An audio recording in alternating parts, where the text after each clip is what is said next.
محترم بھائیوں، دوستوں اور بزرگوں، گزشتہ جمعۃ المبارک میں حسد اور اس کے معاشرتی نقصانات کو بیان کیا گیا تھا کہ قرآن و حدیث کے مطالعے کے بعد یہ اندازہ ہوتا ہے کہ حسد ایک ایسی بیماری ہے جو انسان کی نیکیوں کو کھا جاتی ہے۔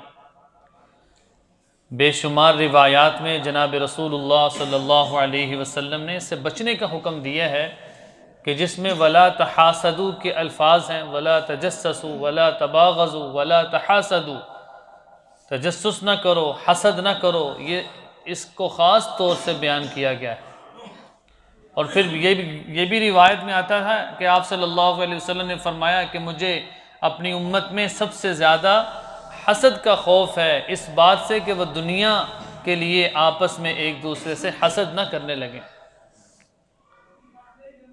اور پھر حسد کی تعریف کو بیان کیا گیا تھا کہ حسد کیا ہے کہ جو حاسد ہے وہ زوال نعمت کی تمنا کرتا ہے کہ جو مد مقابل میں جو شخص ہے کس طریقے سے اس کی جو نعمت ہے وہ اس سے چھین جائے۔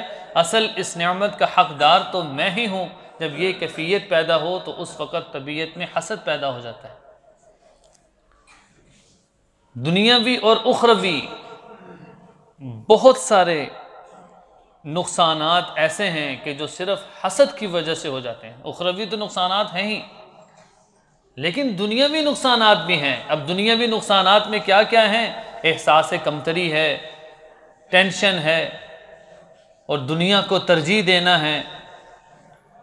ظاہر ہے حاسد جب حسد کر رہا ہوتا ہے تو وہ سب سے زیادہ پریشان ہوتا ہے کہ یہ جو نعمت ہے یہ اس کو کیوں میسر ہے، مجھے یہ نعمت میسر کیوں نہیں ہے۔ حالانکہ یہ بات بھی آئی تھی حسد کے نقصانات میں کہ جب حسد کے اسباب ہیں ان میں سے سب سے بنیادی سبب یہ تھا کہ جس کا اللہ کی ذات پر کامل یقین ہے وہ کبھی حسد نہیں کرتا، کہ جس اللہ نے اس کو نعمت دی ہے وہ اللہ نے اپنی چاہت اور مرضی سے نعمت دی ہے، اور مجھے اللہ نے جس حال میں رکھا ہے مجھے اس حال میں اللہ کا شکر ادا کرنا چاہیے۔ جب یہ کیفیت پیدا ہوگی، اللہ پر یقین پیدا ہوگا، تو احساس کمتری ختم ہوگی، ٹینشن ختم ہوگی، اور طبیعت کے اندر جو بوجھ ہے اور یہ جو سوچ اور فکر ہے کہ میرے پاس مال نہیں ہے، چیزیں نہیں ہیں، عہدہ نہیں ہے، گاڑی نہیں ہے، تو اس وقت ان چیزوں کا اس کو کوئی غم نہیں ہوگا کہ جب اس کے ذہن میں یہ بات ہوگی کہ یہ چیز تو ہے ہی عارضی، کہ اللہ نے تو یہ ساری کی ساری نعمتیں انسانوں کو آزمائش کے لیے دی ہیں۔ اسی وجہ سے قرآن پاک میں بھی اللہ نے فرمایا وَمِن شَرِّ حَاسِدٍ إِذَا حَسَدٍ، کہ حسد کرنے والے کے شر سے بچیے کہ جس وقت وہ حسد کرے۔ آپ صلی اللہ علیہ وسلم نے فرمایا کہ حسد انسان کی نیکیوں کو ایسے کھا جاتے ہیں جیسے آگ سوکھی لکڑیوں کو کھا جاتی ہے۔ اب حسد سے نفرت پیدا ہوتی ہے، جہاں پر احساس کمتری ہے وہیں نفرت بھی ہے۔ ایک انسان کو اللہ نے جو عزت بخشی ہے، جو اس کی تکریم کی ہے، یہ حاسد اس شخص سے نفرت کرنا شروع ہو جاتا ہے کہ اس کو اتنی چیزیں کیوں ملی ہیں، پھر اس پر وہ دم درود کرنا شروع کر دیتا ہے، پھر وہ اس در پر ہوتا ہے کہ اس سے جب تک ساری چیزیں چھین نہ جائیں۔ جس طرح پچھلی دفعہ بھی یہ قول آیا تھا، حضرت امیر معاویہ رضی اللہ فرماتے ہیں کہ میں دنیا میں ہر شخص کو خوش کر سکتا ہوں سوائے حاسد کے، کہ جب تک میری ساری نعمتیں نہ چھین جائیں اس وقت تک وہ خوش نہیں ہوگا۔ اس لیے عزیز محترم، حسد کے جو نفسیاتی جو بیماریاں ہیں ان میں بہت ساری ہیں۔ یاد رکھیے پہلے حضرات انبیاء علیہ السلام کی جو قومیں ہیں، آپ صلی اللہ علیہ وسلم نے بھی اپنی امت کو فرمایا تھا کہ اس امت میں کچھ ایسی بیماریاں ہیں جو پہلی امتوں میں بھی موجود ہیں۔ صحابہ نے عرض کیا تھا کہ یا رسول اللہ وہ کون سی بیماریاں ہیں جو پہلی امتوں میں بھی موجود تھیں؟ ان میں آپ صلی اللہ علیہ وسلم نے فرمایا ایک تو ناشکری تھی کہ اللہ نے ناشکری کی وجہ سے بنی اسرائیل اور دیگر اقوام کو اللہ نے تباہ کیا ہے، اور دوسری حسد ہے۔ حسد ایسی چیز ہے جو پہلی امتوں میں بھی موجود تھا، اللہ نے ان کو سزا دی، اور یہ ایسی بیماری ہے جو اس امت میں بھی موجود ہے۔ تو اس لیے حاسد اس وقت تک خوش نہیں ہوتا جب تک وہ نعمت اس سے زائل نہ ہو جائے، یعنی زوال نعمت کی وہ تمنا کرتا ہے۔ سو لہٰذا اللہ رب العزت نے قرآن پاک میں حضرات انبیاء علیہ السلام کے واقعات کو بیان کیا ہے۔ اور یہ ذہن میں رکھیے کہ آسمان پر سب سے پہلا جو گناہ ہوا ہے وہ حسد ہے، اور زمین پر بھی جو سب سے پہلا گناہ ہوا ہے وہ حسد ہے، اس کی بنیاد حسد ہے۔ کس طریقے سے؟ آسمان پر جو سب سے پہلا گناہ ہوا وہ حسد، وہ کس طرح کہ جب اللہ رب العزت نے حضرت آدم علیہ السلام کی تخلیق فرمائی ہے اور فرشتوں کو حکم دیا، اذ قال ربک للملائکۃ اسجدوا لآدم، کہ جب فرشتوں کو حکم دیا کہ آدم کو سجدہ کریں، فسجدوا الا ابلیس، تو سب نے سجدہ کیا سوائے ابلیس کے، ابا واستکبر، انکار کیا اور تکبر کیا۔ اللہ رب العزت نے پوچھا، قال ما منعک الا تسجد، اے ابلیس تجھے کیا ہوا کہ تو آدم کو سجدہ کیوں نہیں کرتا؟ کہنے لگا، خلقتنی من نار وخلقتہ من طین، کہ مجھے آپ نے آگ سے پیدا کیا ہے اور آگ کی صفت ہے اوپر جانا، اور یہ جو آدم ہے اس کو مٹی سے پیدا کیے ہے اور اس کی صفت ہے نیچے رہنا، تو یہ کیسے ہو سکتا ہے کہ میں آدم کو سجدہ کر دوں؟ اور اس کے دل میں علماء اکرام نے لکھا کہ یہ وہ چیز موجود تھی کہ جو مرتبہ میرا ہے اس مرتبے پر تو میں ہی رہنا چاہیوں، یہ کس طرح ہو سکتا ہے کہ جو آدم ہیں وہ میری جگہ لے لیں؟ سو لہٰذا یہ ابلیس کا جو حسد تھا، اس حسد کی وجہ سے اس نے اس کو مجبور کیا کہ وہ آدم کو سجدے سے انکار کر دے، اور پھر فرمایا کہ اخرج منہا، نکل جاؤ، فإنک رجیم، تو مردود ہے، وإن علیک اللعنۃ الی یوم الدین، اور تجھ پر لعنت پڑتی رہے گی قیامت تک۔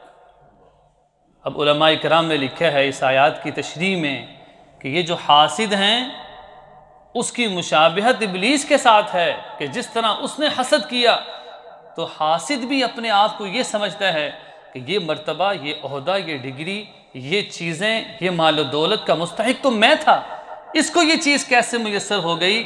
یہ اور وہ ان چیزوں میں دونوں برابر ہو گئے۔ ابھی یہاں تک بس نہیں کیا، جب اللہ تعالیٰ نے ابلیس کو جنت سے نکال دیا اور حضرت آدم علیہ السلام کو جنت میں داخل فرمایا تو یہ حکم دیا، لا تقربا هذه الشجرہ، اے آدم یہ ایک درخت ہے، اس کے قریب نہ جانا، اس کے علاوہ تم جو چاہو جنت میں کھاؤ پیو مزے کرو۔ ابلیس کو یہ چیز ناگوار تھی، اور اس نے آدم علیہ السلام کو فوسوس لہم الشیطان، ابلیس نے ان دونوں کے دلوں کے درمیان وسوسہ ڈال دیا، اور آدم علیہ السلام اور اماں حوا کو مجبور کیا کہ وہ اس درخت کا پھل کھا لیں، اور یہ لالچ دی کہ پھر کبھی موت نہیں آئے گی۔ فَأَكَلَا مِنْهَا، ان دونوں نے اس سے کھا لیا۔ اب یہ حسد ہے، یہ آدمی کو جب تک تباہ نہ کرے حاسد، اس وقت تک اس کو سکون نہیں ملتا۔ سو لہٰذا جب تک اللہ نے آدم علیہ السلام کو جنت سے نکال کر زمین پر نہیں بھیج دیا، اس وقت تک ابلیس کو سکون نہیں ملا، یہاں تک کہ قیامت تک وہ جتنے بھی مومنین ہیں ان کے دلوں میں وساوس اور گناہوں کو ڈال کر وہ اللہ کی رحمت اور اللہ کی برکتوں سے محروم کرتا رہے گا، یہاں تک کہ یہ جہنم میں نہ چلے جائیں، اس وقت تک اس کو سکون نہیں ملے گا۔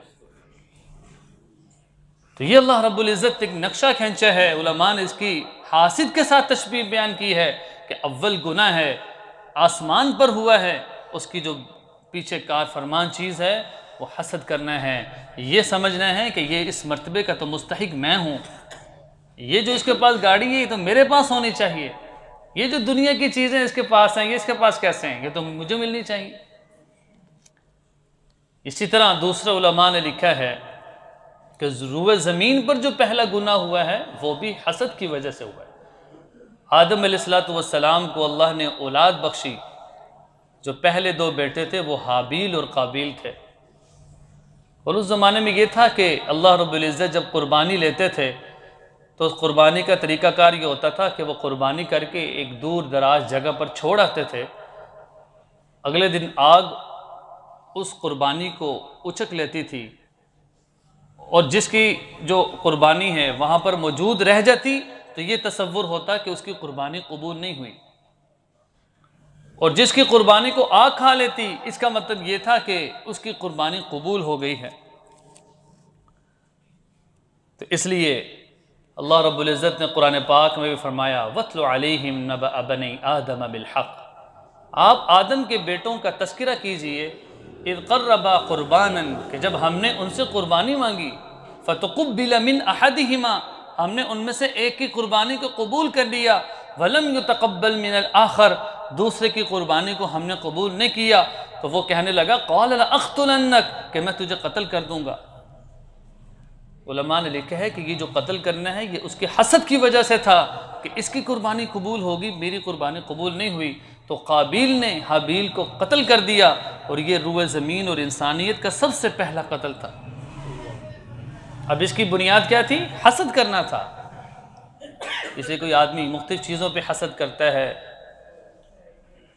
اس کے کسی علم کی وجہ سے حسد کرتا ہے، اس کے مال و دولت کی وجہ سے کرتا ہے، اس کے حسب و نسب کی وجہ سے کرتا ہے۔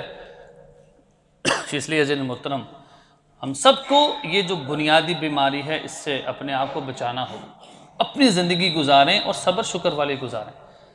جب دوسروں کی زندگیوں میں پڑیں گے تو طبیعت میں ناشکری اور حسد پیدا۔ لقمان حکیم رحمہ اللہ نے بھی جب اپنے بیٹے کو نصیحت کی تھی تو فرمایا کہ تم علم کے اعتبار سے اپنوں سے اونچوں کو دیکھو، اعمال کے اعتبار سے، لیکن پیسے اور مال و دولت کے اعتبار سے اپنے سے غریب کو دیکھو، تاکہ تمہارے دل کے اندر صبر اور شکر کی کیفیت پیدا ہو۔ تو اس لیے فرمایا کہ قابیل نے وہ حابیل کو قتل کر دیا، اور یہ جو قتل کرنا تھا یہ انسانیت کا قتل تھا، جس کی بنیاد یہ لکھی گئی کہ یہ قتل حسد کی وجہ سے تھا۔ اس لیے اللہ رب العزت کو یہ حسد پسند نہیں ہے۔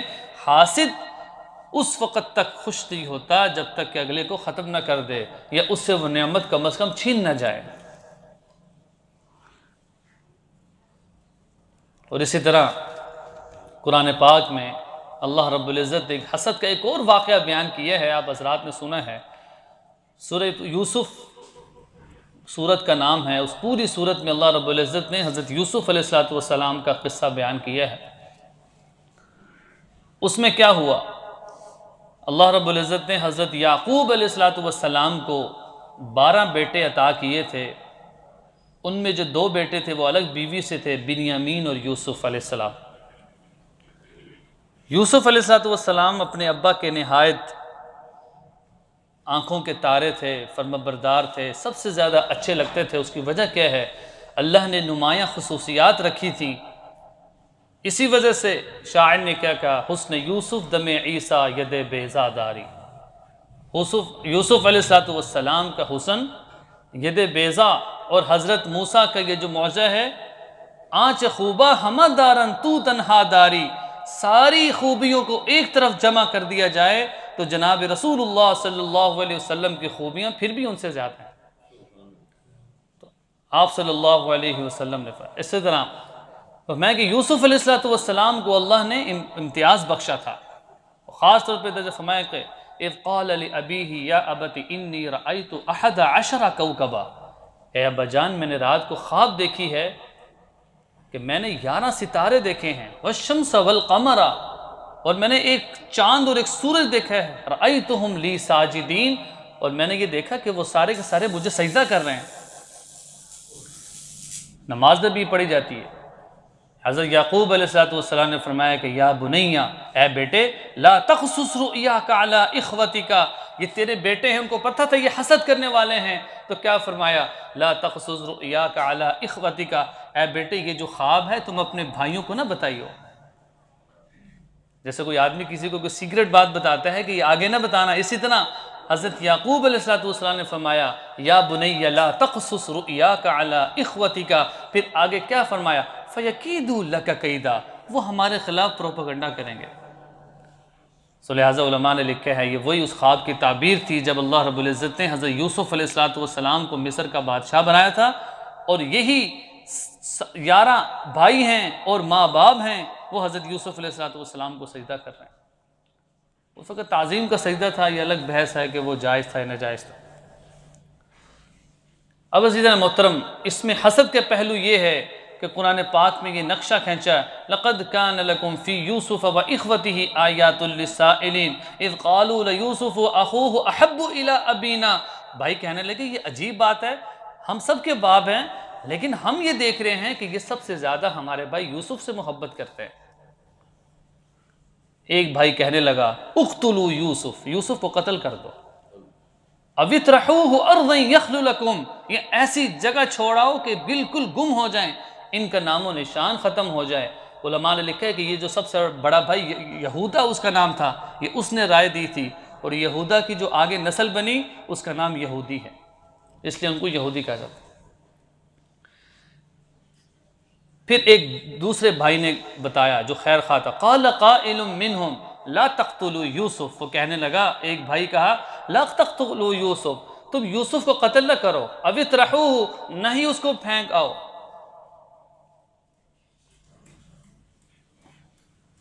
اور یہ کہنے لگا کہ تم حضرت یوسف علیہ السلام وَالْقُوهُ فِي غَيَابَةِ الْجُبِّ، ایسا کرو کہ تم ان کو کنویں میں ڈال دو۔ لہٰذا اسی طرح بھائیوں نے کیا، حضرت یوسف علیہ السلام کو کنویں میں ڈال دیا گیا۔ پورا ایک لمبا واقعہ ہے، آپ سب حضرات نیت کریں، سورہ یوسف کا ترجمہ بھی پڑھیں، اس کی تشریح بھی پڑھیں، بڑا دلچسپ اور سبق آموز واقعہ ہے۔ اللہ رب العزت نے جو حضرت یوسف علیہ السلام کا ذکر کیا گیا ہے، لیکن ہمارے موضوع کی جو چیز ہے وہ یہ ہے کہ سب بھائیوں نے جو حضرت یوسف علیہ السلام کو اپنی طرف سے کنویں میں پھینک دیا، وہی یوسف اللہ رب العزت نے ان کو نہ صرف یہ کہ نبی بنایا، بلکہ اللہ نے مصر کا بادشاہ بنا دیا۔ جو شخص جیل میں تھا اللہ نے جیل سے نکال کر مصر کا بادشاہ بنا دیا۔ وہ اللہ ہر چیز پر قادر ہے۔ ان سب جو بھائی ہیں انہوں نے حسد کیا تھا، حسد ہی کی بنیاد پہ حضرت یوسف علیہ السلام کو انہوں نے مارا تھا۔ اس لیے کہ جو حسد ہے، حاسد اس وقت تک خوش نہیں ہوتا جب تک کہ اپنے محسود جس سے وہ حسد کر رہا ہے اس کو بالکل ختم نہ کر دے۔ عزیزان محترم، خود جناب رسول اللہ صلی اللہ علیہ وسلم کے زمانے میں جو کفار یہود و نصارہ تھے، انہوں نے آپ صلی اللہ علیہ وسلم کے قتل کی کتنی سازشیں کی ہیں۔ اللہ رب العزت نے ہر موڑ پہ ان کو بچایا ہے، یہاں تک کہ آپ صلی اللہ علیہ وسلم پر جادو کروا دیا گیا، شدید بیمار ہو گئے، اور اللہ رب العزت نے پھر معوذتین دی، قل اعوذ برب الفلق قل اعوذ برب الناس، یہ دونوں صورتیں پڑھتے گئے، وہ جو گریں تھیں وہ کھلتی گئیں، اور آپ صلی اللہ علیہ وسلم کا جادو ان پہ ہٹا۔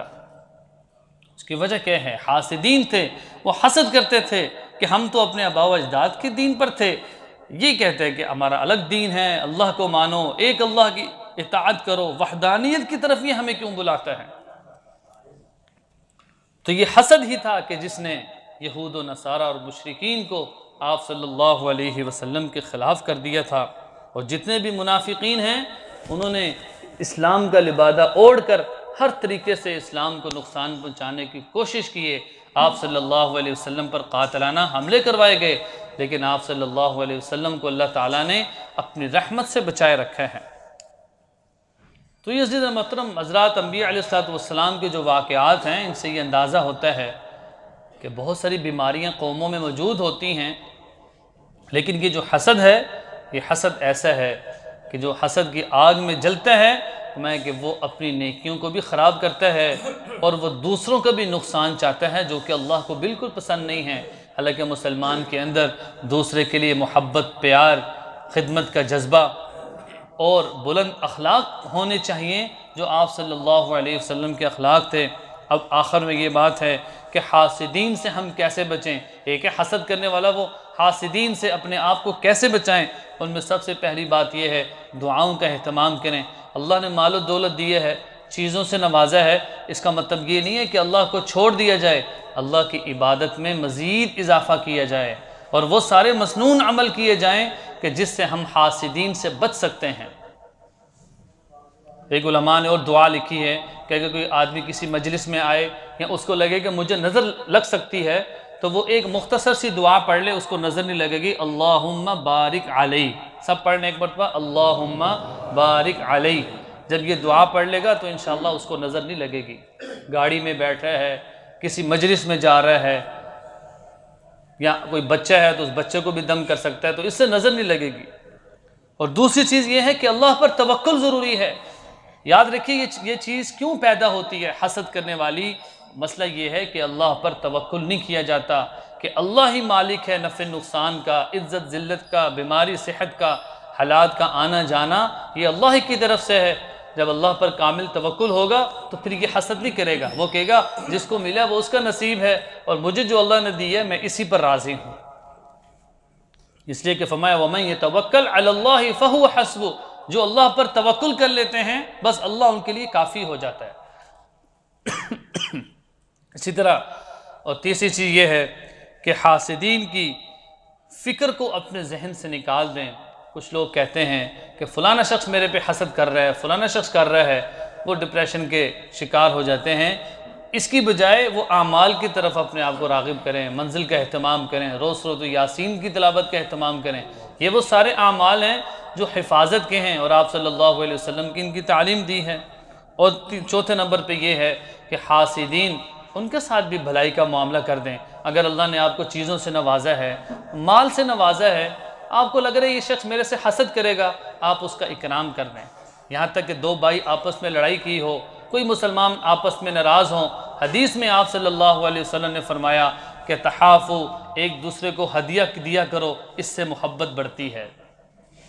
کوئی ناراض ہے، اس کے گھر کوئی چیز لے گیا، کوئی حاجت مند ہے، خفیہ طور پہ اس کی حاجت کو پورا کر دیا۔ اگر اللہ نے نوازا ہے، بظاہر تو نظر آئے گا میرے مال میں کمی ہو رہی ہے، لیکن یہی مال روز قیامت اللہ ایک ایک روپے کے بدلے میں اس کو اجر عطا فرما رہے ہوں گے۔ اس لیے اگر پتہ چلے کہ یہ بندہ حاسد ہے تو اس وقت وہ کیا کرے، یہ جو حاسد ہے وہ اس کے لیے فوراً کیا کرے، کوئی نہ کوئی چیز ہدیہ کر دے، اس کو ہدیہ کر دے، یا اپنی جان کی حفاظت کے لیے صدقہ کر دے۔ اس لیے کہ قرآن پاک میں اللہ نے فرمایا وَإِن يَمْسَسْكَ اللَّهُ بِضُرٍّ فَلَا كَاشِفَ لَهُ إِلَّا هُوَ، اگر اللہ کی طرف سے کوئی چیز نقصان پہنچتی ہے فَلَا كَاشِفَ لَهُ إِلَّا هُوَ، اس کو کوئی دور نہیں کر سکتا۔ وَإِن يَمْسَسْكَ بِخَيْرٍ، اگر اللہ تمہارے ساتھ بھلائی کا ارادہ کر لیں، اللہ تمہیں بھلائی پہنچا دیں، فَلَا رَدَّ لِفَضْلِهِ، تو پوری دنیا مل جائے تمہیں نقصان پہنچانا چاہیں، اللہ کے فضل کو کوئی ٹال نہیں سکتا۔ یہ وہ آیت ہے کہ جس میں بتا دیا کہ ہر آدمی کو اس کے مقدر کا ملے گا۔ تو عزیزان محترم، آج کے جمعۃ المبارک میں جو حسد کی جو چیزیں رہ گئی تھیں، حاسدین اور حسد کرنے والے کا نقصان دنیا میں اور آخرت میں، حضرات انبیاء علیہ السلام کے واقعات سے، آسمان پر پہلا گناہ حسد کی شکل میں ہوا، زمین پر بھی پہلا گناہ حسد کی بنیاد پر ہوا۔ اس لیے سب ہم آج نیت کریں کہ ہم اپنے آپ کو اللہ نے جتنا تھوڑا بہت دیے ہے اس پر صبر اور شکر والی زندگی گزاریں گے، اور جو کسی دوسرے کو دیے ہے ہمیں اس سے کوئی سروکار نہیں ہے۔ ہر وقت صبر اور شکر کی جب کیفیت پیدا ہوگی تو اعمال کی طرف یہ راغب ہوگا۔ دعا ہے کہ اللہ رب العزت ہمیں ان ساری